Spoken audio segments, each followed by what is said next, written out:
दोस्तों great acupressure में आपका स्वागत है।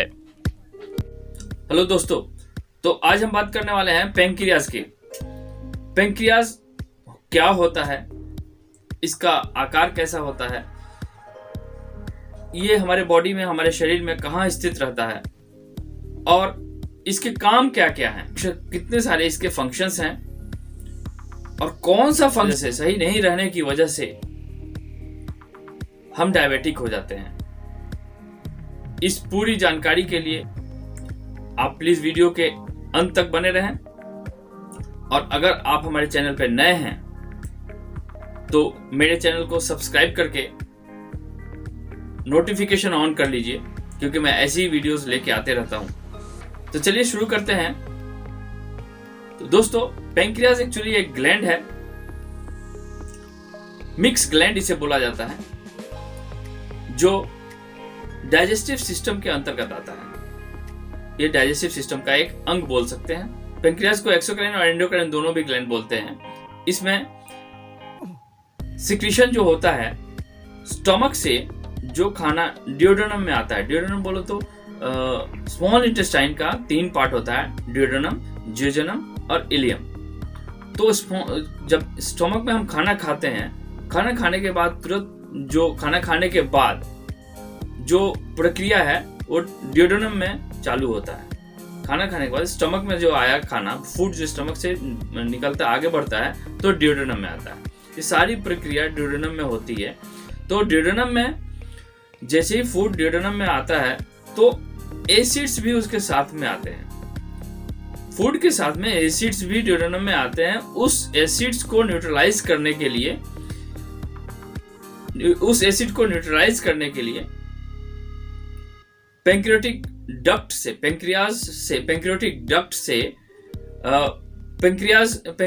जूस का सिक्रीशन होता है। उस जूस में बाइकार्बोनेट रहता है। वो बाइकार्बोनेट हमारे एसिडिटी को न्यूट्रलाइज करता है। और जो फूड में कार्बोहाइड्रेट, प्रोटीन और फैट जब ड्यूडेनम में आता है तो उसको ब्रेक डाउन करने का काम करता है। जो पैंक्रियाटिक जूस है इस सारे को ब्रेक डाउन करके किसको कार्बोहाइड्रेट को, प्रोटीन को और फैट को, इसको ब्रेक डाउन करके इसका सही मेटाबॉलिज्म करने में मदद करता है। दूसरा इसका चीज, जो दूसरा सिक्रीशंस है, जो एंडोक्राइन सिक्रीशंस है, एंडोक्राइन से जो सिक्रीशंस होता है वो है इसका alpha cells, beta cells and gamma cells. इसके 3 सेल्स हैं, जिससे अल्फा सेल्स से ग्लूकागॉन का सिक्रीशन होता है, ग्लूकागॉन निकलता है। इस ग्लूकागॉन का काम है कि हमारी बॉडी में जब एनर्जी की कमी हो जाती है, तो ग्लूकागॉन ग्लूकोज को बढ़ा देता है। हमारे शरीर में जो ग्लूकोज है, जो हमारे खाने से ग्लूकोज गया है, उसके बाद भी हमारे शरीर को एनर्जी नहीं मिल रहा है, तो ये अल्फा सेल्स जो है ग्लूकागॉन के थ्रू हमारे ग्लूकोज लेवल को बढ़ा देता है, बढ़ा के और एनर्जी देने लगता है। समझ में आया आपको? अल्फा सेल्स ग्लूकागॉन की मदद से हमारे शरीर के ग्लूकोज लेवल को बढ़ा देता है। ग्लूकोज लेवल जब बढ़ जाएगा तो हमें एनर्जी आने लगती है। दूसरा जो बीटा सेल्स है, बीटा सेल्स से इंसुलिन निकलता है। इंसुलिन का काम है कि हमारे शरीर में, जो हमारे ब्लड में जो ग्लूकोज लेवल ज्यादा हो गया है उसको कम करता है। समझ के आप ले लीजिए, अल्फा सेल हमारे एनर्जी लेवल को बढ़ाने के लिए ग्लूकोज को बढ़ा देता है, एनर्जी को बढ़ाने के लिए ग्लूकोज लेवल को बढ़ा देता है, और बीटा सेल्स इंसुलिन के थ्रू हमारे ग्लूकोज को, हमारे बॉडी में जो ग्लूकोज गया है जब ज्यादा हो गया तो उसको नीचे करता है, उसको कंट्रोल कर, उसको लेवल में लेके आता है। ठीक है। और तीसरा है सोमेटोस्टेटिन। सोमेटोस्टेटिन होता है, अल्फा सेल हो गया, बीटा सेल हो गया, गामा सेल से सोमेटोस्टेटिन निकलता है। सोमेटोस्टेटिन का काम है जो हमारे फूड से एनर्जी मिला है जो फूड से एनर्जी निकला है, जो फूड से एनर्जी कलेक्ट हुआ है, उस एनर्जी को हमारे बॉडी में एब्जॉर्ब करने का काम करता है, हमारे शरीर में उसको पूरा एब्जॉर्ब करता है। तो ये अल्फा बीटा गामा का बहुत बड़ा रोल है। जब हमारा एज हो जाता है, उम्र हो जाता है, उम्र होने के बाद हमारा अगर अल्फा सेल कमजोर हो गया तो एनर्जी हमने जो खाना खाया, हमारा ग्लूकोज लेवल बढ़ेगा ही नहीं।